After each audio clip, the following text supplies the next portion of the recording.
What is going on, penny boys and gals? What's going on, sad boys and gals? What's going on, stock and crypto traders alike? I can see the live chat is here. We got Nuclear Right saying hi to all of y'all on the YouTube who are watching after the fact. And so welcome to all of you who are here live, who are here watching after the live session. If you do want to tune in live, we do these every single Thursday, 1 p.m. Eastern here at the Discord, in the Sad Boys Discord. So this is our crypto safety school. We start off with some education, then we have some fun, do some trivia, and give out some prizes based off of the trivia. And so those of you who are going to be watching the stream, watching the education, if you're good at intaking the information, then that'll be good for you, because we are going to be doing the trivia based off of what we go over in today's educational class. So let's get right into it. Today's session, we're going to be breaking down just how to handle and store your crypto safely for the long haul. So I know, a lot of people here are from penny boys. They're brand new to crypto. So they might not even have gotten, I know for myself, I do have a ledger, but it took a while before I got to the point where I really even had to think about storing either big amounts of crypto or just, crypto in general long term. But it is a good thing to know about when it does come to that point. Like Nuclear is saying, we are going to be doing some giveaways here, and it's going to be based off of the trivia, based off of the class information. So if you've been in crypto for any amount of time, you've probably heard, and probably even here in the Discord, there's been a few horror stories. People getting hacked, losing their wallets, forgetting their seed phrases, or just falling for phishing scams or hacks. The truth is, crypto security is something you have to take seriously if you want to protect your investments long term. And a lot of people don't even talk about that. They talk about all the gains that can happen in crypto and meme coins. They don't talk about the safety, which is what we do focus here in Sad Boy. I know we do have the alpha, but when it comes to the crypto safety school, safety is super important, because it doesn't matter how much money you can make in the alpha with trading meme stocks or just trading crypto in general. If you don't know how to keep on to it and hold on to it and keep it safe, you can lose all of it. So by the end of this session, that's true, Onrad. Yeah, I know, Nikki. Yesterday, we had our usual trivia session. We did the same deal, educational stream followed by trivia. We do it at 5 p.m. Eastern. Then Nikki has her trading psychology over there in the Penny Boys Discord at 6 p.m. Eastern. Unfortunately, went like an hour over, so she had to cancel. But me and Nikki are working in a way to switch around the schedule. But in my defense, Wednesdays was mine first. I did come up with a whole training psychology stream to begin with. So I'm hoping that we can figure out a way to make it so that I can get enough time to do what I need to do, but also not go into her time. Like I was saying before, by the end of this session, we're going to understand just the best practices for securely storing your crypto so you don't lose access or lose your crypto, when to consider using a hardware wallet and why it could be a game changer, and tips for managing your portfolio safely to minimize risks. So first things first, if you're holding any amount of crypto that you're not willing to lose, which, in the alpha and the meme coins, the degen area, we're all throwing in crypto that we for me at least, I know I'm probably going to lose it. So I'm talking about, like long-term investments. You need to be thinking about security. Unlike a bank account where you can call customer service if you forget your password, in crypto, you are your own bank. That means if you lose access to your wallet or fall victim to a hack, there's no getting your funds back. So I'm talking about, even if you have USDC, because I know in my wallet, we keeping cash on the side is super important. We talk about that in Penny Boys all the time. In Webull is just sitting, actual cash, but in your Phantom wallet, you don't want to be holding on to Solana as your cash on the side unless you're super bullish on Solana long term. And in that case, that's an investment. Cash on the side should be cash on the side. So USDC is a stable coin. We had a whole classes in that live classes channel going over how stable coins work and which ones are which, what they're backed by, and all that. You can check that out. But if you do have USDC, I'm not talking about the crypto that you're trading back and forth, but even just the crypto that you're holding for future investments, you want to make sure that you have that safe. So if you lose access to your wallet because you are your own bank, or fall victim to a hack, there's no getting your funds back, which is why security is so important. It's very unforgiving. There are, I already did, got him. Yeah. There are three main types of crypto stores that you need to understand. There are, and who can name what they are? The three types of crypto storage. I'll get you all on the wheel if you can. The first three people to name whatever three of them are. Cole got one of them. We got Duco. Got the damn Duco. You can type fast. You're able to type all that and then type hot. And then there's one more I'm looking for. I'll give you all like 3 seconds to a cold, hot, lukewarm. So we got your hard wallets. I like that. You got your hot wallets like MetaMask, Phantom, all the ones we used. Then you have your cold wallet, which is like Ledger is one I personally use, and there's a bunch of other ones out there. Then you have your custodial wallets or exchanges like Coinbase, Binance, KuCoin. So let's go through each one just really quick. So starting with hot wallets, the one that we all use, which are convenient but risky. So hot wallets are connected to the internet, which makes them easy to use, but also more vulnerable to hacks and phishing scams and malware attacks. If you're actively trading, staking, or interacting with DeFi or decentralized apps or decentralized finance apps, you're likely using a hot wallet. So anyone here who's using Phantom, you're using a hot wallet. So Phantom is a hot wallet. MetaMask, like Walio said, is a hot wallet. Never store, not never say never, but I personally never store large amounts of crypto in a hot wallet. So like a Phantom or in a in a MetaMask. If you're holding long term, it's good to move your assets to cold storage.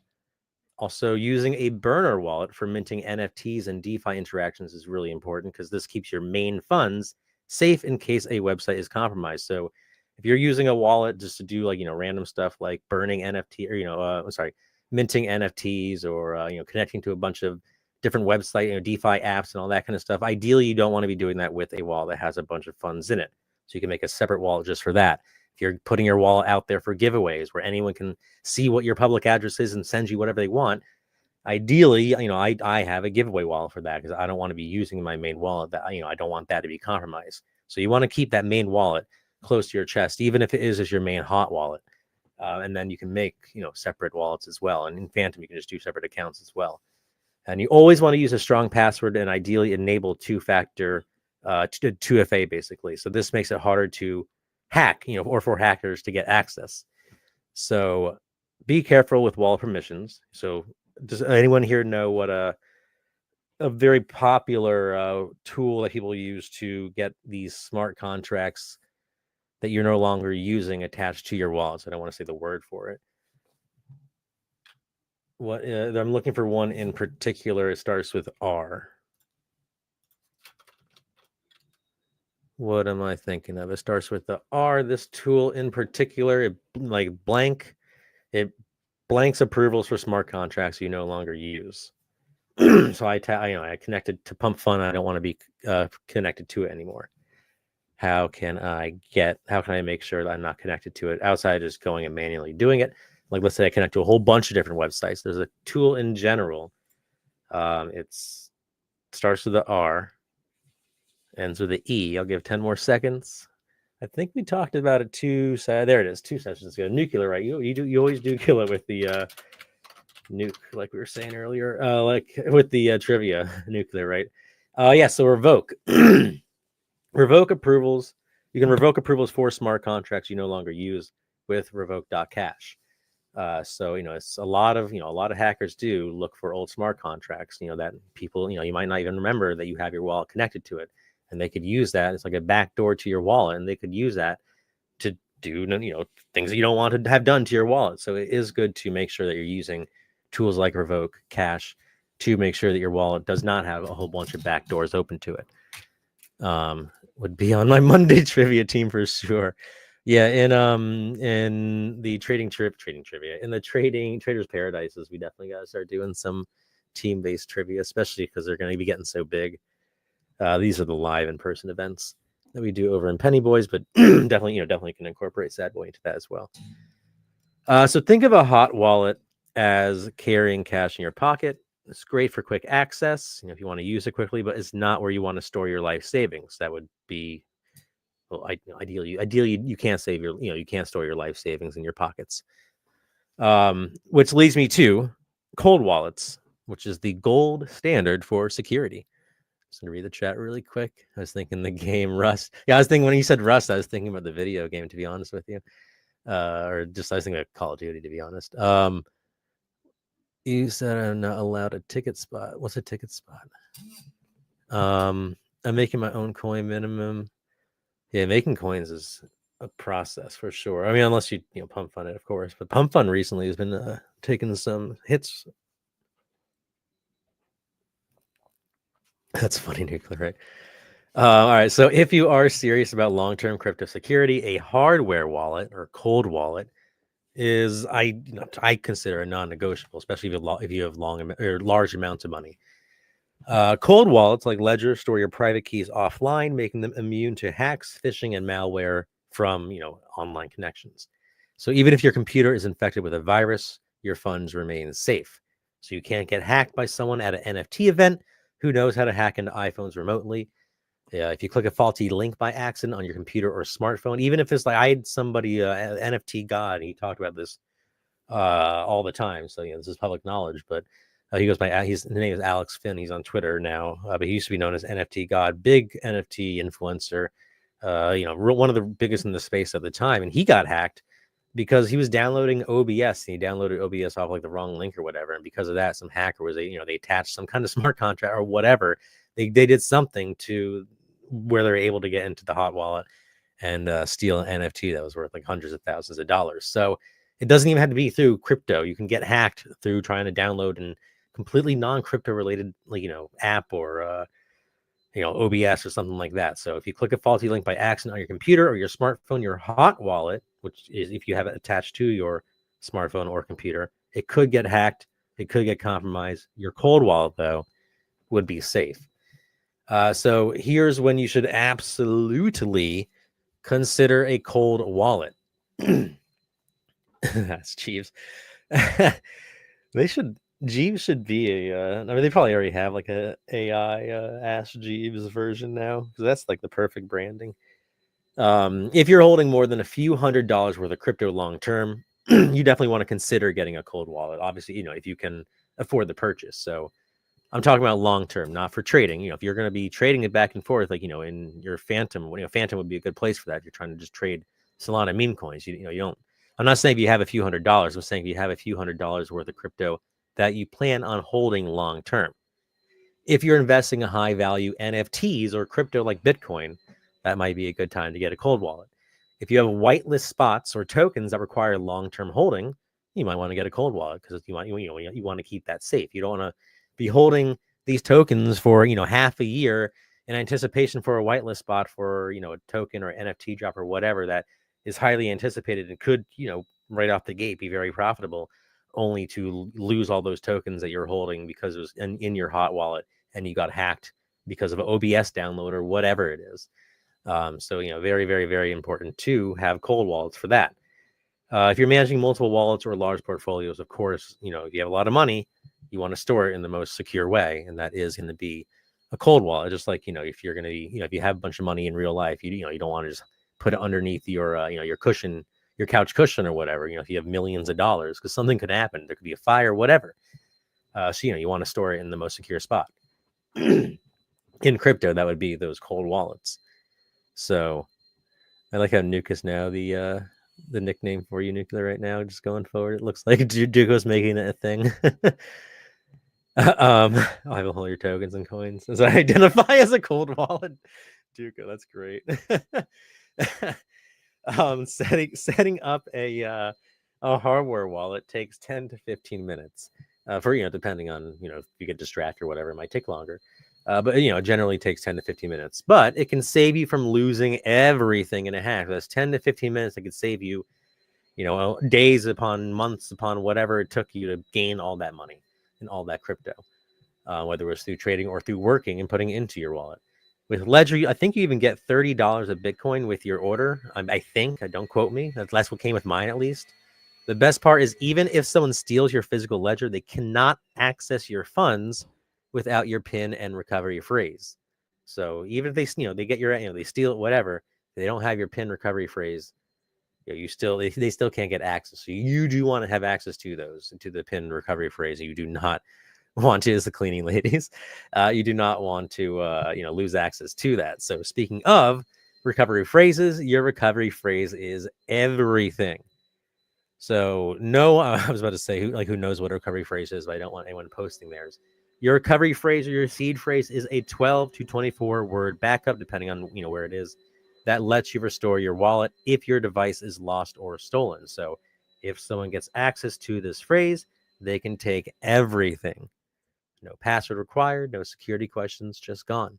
So if you have a phantom wallet and someone on a Twitter account that says they're phantom support messages you and says, hey, or even if you tweet out that, hey, I phantom, something happened to my phantom, whatever, and then you have somebody from phantom support, because this is usually how it happens, then message you claiming to be from phantom support, big Twitter account, whatever, it looks great, looks like it is, and they are asking you, hey, I can fix it for you, I just need your seed phrase, your recovery phrase, you give it to them, that's it. Your crypto could be gone just like that. We have a class going over what to happen in case if there are emergencies like that. So when it comes to your seed phrase, write it down on ideally paper or something like paper, and basically just don't put it on your phone or your laptop or anywhere online, because that can be hacked. Store it in a fireproof safe or safety deposit box if you have one. If you don't, it's okay. Consider metal or a stone backup solution, like the Shield Folio stone books that we gave away during our 2024 Traders Paradise event in Florida. I'm actually holding mine right now. Made out of stone paper, and so can't if there's a fire, it's going to stay safe. If it gets, you drop your water onto it, it's, the seed phrase and all that's still going to be there safe. Can't get torn. So saving it somewhere really safe is very important. I know people who have them engraved into like metal, like literally engraved, their seed phrase engraved into metal. I tied mine to a rock and threw it in a lake. Oh, that's great. Some people write their seed phrases in two spots so that they have a backup, making sure that both spots are secure and private. Some people even store half of the seed phrase, so half of the words in one spot and the other half in another, or do one word in all different spots. That's a lot, but that way, if someone finds one half, they can't access their funds. And so, if you have to take it really seriously, that is an option as well. Some people, I don't no, I store mine in one go right here in my Shield Folio, and if you get into it, you're not going to become rich, trust me. So don't take a screenshot or store it in like a notes app or somewhere online like Google Apps, because hackers can access your phone, especially if you end up coming to some of our events that we're going to be running in the future here with Sad Boy. If you go to an NFT or a crypto event for a meetup, there are a lot of people who know there are a lot of hackers out there that know there are a lot of people out there who have their seed phrases and stuff, and a lot of hot wallets out there with a lot of money on there. So they are out there looking to take people's money. So it's important to be safe. So hackers can access your phone. So just be careful about that, especially if you are a target, and people are targets when they're at crypto and NFT events. It's just like when you're walking down the street, like in an unsafe area, you don't want to be having like a big Rolex shining and looking like you don't know how to defend yourself. It's just common sense. And so, in this case, the common sense is just not to keep it on your phone where hackers can access it. Just like you don't keep your wrist, your watch out in the open if you have people who can steal it, and you don't have the, something on you to defend yourself. So don't enter it into any website or share it with anyone, even if they claim to be tech support from Phantom or Coinbase. They claim to be the IRS emailing you, messaging you, whatever. They say they're President Trump or Jesus Christ himself. Do not give away your seed phrase. Don't ever share your seed phrase with anyone, ever, never, ever. Just don't do it. Ideally, you don't want to be typing it into your computer too much. Key loggers can track everything you type. So, if you are a big target, that's definitely something you want to be careful of. Not, if you're not, like, not everyone's just getting hacked left and right. It's, the people, just like anywhere, people who are getting money stolen from them are the ones who are targets and not keeping themselves safe. So the people who are targets and know how to keep themselves safe, they're fine. The people who aren't targets are typically fine, even if you don't know how to keep yourself safe. But when you become a target, like joining, Sad Boy Discord and being in a crypto Discord, that people know, oh, this is a bunch of people who have crypto. Now we're targets. And so it's good to be able to keep yourself safe, which is why we have these classes. Don't write it on a sticky note or flimsy paper that you can lose easily, or that can, don't write it in pencil since it can fade, or don't write it in something that can, if you spill water on it, you'll lose it forever. And don't forget where you write it or put it. So one simple rule is, if someone asks you for your seed phrase, they're trying to scam you. No exceptions, ever, ever, ever, ever. Now that you know how to store your crypto safely, let's talk about managing a portfolio with security in mind. So rule number one, IRS. So that's great. Yeah, that's true. That's the IRS is my biggest downfall when it comes to money management. Like, forget even trading and this, that, whatever. It's the IRS, the damn taxes is what always fucks me over. Rule number one, diversify where you store your assets. So I'm talking about for people with lots of assets. So don't keep all your funds in one wallet. If you have a lot of funds, it's nice to spread your holdings across multiple wallets to reduce risk, or use cold wallets to reduce risk. But even with cold wallets, something can still happen. Rule number two, use a separate wallet for trading. So have a vault wallet for long-term holdings and a hot wallet for active trading. This way, if your trading wallet gets compromised, your long-term investments are still safe. You can even have a separate one for giveaways and airdrops, as well as for connecting to decentralized apps. So if you can, if you're connecting to apps for airdrops, or connecting to apps for free crypto, or just whatever, just to do any transfers, what you can use a separate wallet for that. If you're giving your address out for giveaways all the time, you can use a separate address for that, or wallet for that. And then have your trading wallet, and then have your ideally cold wallet, which is your vault wallet with your long-term holdings. Diversify, pretty sure everything of mine at the bottom of the lake is still there. What's going on, Gabriel? That's so funny, Nuclear. Rule number three, regularly check your wallet approvals. So hackers love old smart contracts approvals. So they love old smart contract approvals. So go to revoke.cash. That's revoke.cash, and remove permissions you no longer use. If you're not using it, why let it be a backdoor access for hackers? Just close the door, get rid of it, lock the key. If you're not using it, why not? It's like, if you're renting out, you are a landlord and you're renting out houses and apartments, whatever. You ask for the key back when they're done for a reason. You're not just letting a bunch of random, bunch of people walking around with keys to your house. Same deal with here. When you're done using it, ask for the keys back. And by this, in this case, what I'm saying is go to revoke.cash, or you can just do it on Phantom, remove permissions, because hackers love these old smart contracts. And if you're not using it, why have it there? So rule number four, stay updated on security threats. So join communities like Sad Boy, like Cat Bat, which we talked to earlier, or last week on our Sad Boy Spaces. Places like that, and stay informed on new scams, phishing attacks, and wallet exploits. It's just important to just be aware of what's going on, because it's easier to avoid it once you're more aware of it. And the only way to be aware of it is just to have exposure. And ideally, the exposure isn't by getting hacked. It's by seeing and hearing about what other people are either getting hacked, how they're getting hacked, or, how the education out there for not getting hacked. Just like with, in Web 2 or in real, in the real world, we're all very aware, when someone messages you and, on your phone, and it looks like a, random number, and they're saying that they're the IRS, and, they need your bank account information. Otherwise, you're going to go to jail. Or, this is Amazon, your package, even though you didn't order a package, hasn't been delivered, and, you have to click this link in order, blah, blah, blah, whatever. We know, we're accustomed to, that's a scam. This is a scam. We can, but in crypto, for a lot of us and a lot of people, it's new. And, they're just not aware of, oh, this is a scam, this is a scam, this is a scam, without doing digging or getting, hacked. And so just being aware is a big way, and just being updated, a big way to stay away from security threats. And just ask questions. It's always better to ask than to get hacked. If something looks fishy, ask questions before you touch it.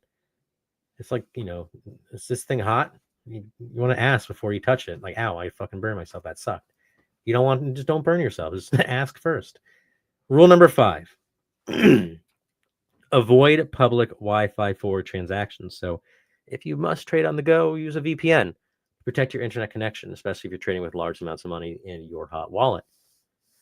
Rule number 6, test small transactions first. If you're sending a large amount of crypto, always send a small test transaction first. Once again, I say always, or never say never, never say always, but I always send a small test transaction first for large amounts of crypto to make sure that I have the correct address. The last thing I want to do is just send like thousands of dollars to the wrong person, and then I never get it back. It's like Zelle. You just want to make sure that you know who you're sending it to. And the best way to make sure that it's not going to, that it works is by testing it first. It's like testing the waters. Rule number 7, bookmark the official websites of exchanges and wallets that you use all the time. Phishing scams are everywhere. It's these links that look like they're real, but they're not. Always double check URLs before logging in. Super, super important. Even if it looks like it's real, it might not be.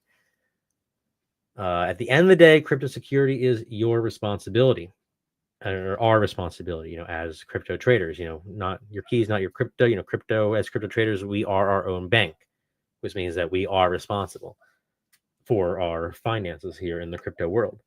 It's not like, the Chase or Wells Fargo. There's no customer support. There's no forgot password button for those who use decentralized wallets. There's no refunds if you get hacked. But the good news, by following these best practices, you can keep your funds safe and secure long term. Ideally, it happens to the best of us. But the best way to stay safe is to be informed. We have a whole bunch of classes that go over how to. We had one that went over, and you can check them out in the live education sessions for now. But if you don't want to listen to an hour, we are going to be posting for you guys we are going to be posting in the SADS Crypto Safety School recorded versions, like 7 to 15 minute versions of these classes, broken down, edited, with handouts, the whole 9 yards. Is all about keeping you guys safe from all the hackers and the bad people out there. All right, so let's just recap really quick. Hot wallets are great for daily use and daily trading, but risky for storage. Cold wallets, hardware wallets like Ledger, are the best ways to protect your crypto long term. Your seed phrase is your lifeline. Never share it or store it online. Keep your portfolio diversified and regularly check for security risks. And stay informed. In order to not fall for scams, you just got to stay informed and ask questions first. So if you're serious about long-term success in crypto, you need to be serious about security. Just like if you're serious about long-term success in trading, you need to be serious about psychology and strategy and the tools that you use, whether it's Webull, FinViz, whatever it is. You need to take it seriously. Otherwise, you're not going to be able to use it the right way, and you're not going to be able to trade the most effectively. Same deal with psychology. If you don't understand the psychology, don't take it seriously, you're going to trade emotionally and you're going to lose money. Same with the strategy. If you don't take your strategy seriously, you don't have a strategy, you're going to lose money.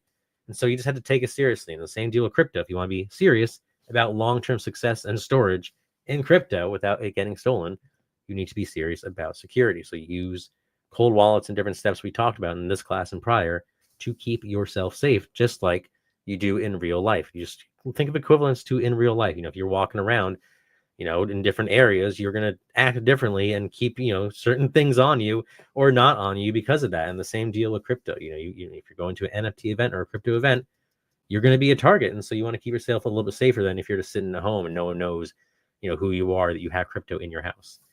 Because, it isn't like, the real world where everyone has cash on them. Not everyone has crypto on them. So the hackers are looking for the targets who are, it's very obvious, these people have crypto on them, like Discords. So the difference between making it and losing, and Telegrams, especially Telegrams. So be careful on Telegram. There's so many scams on Telegram. It's ridiculous. The difference between making it and losing it, or just losing everything, often comes down to how well you protect your assets and your emotions, as we talk about all the time, Penny Boys. So if you have any questions, you can definitely drop them in the chats. I'm going to be posting this class or this recording once it's done in that live classes area. But let's get ready for some trivia, get some people on this wheel so we can spin the wheel and win some prizes. I'm going to go ahead and end the recording part of this session, the Crypto Safety School session. And for those who are live, just stay tuned. So we'll be doing our giveaways. And for those of you who are not live, who are watching after the fact, thank you for watching. Appreciate y'all for tuning in. Hope to see you the next one. We do this every single Thursday, 1 p.m. Eastern. But until then, I hope you all make some bread.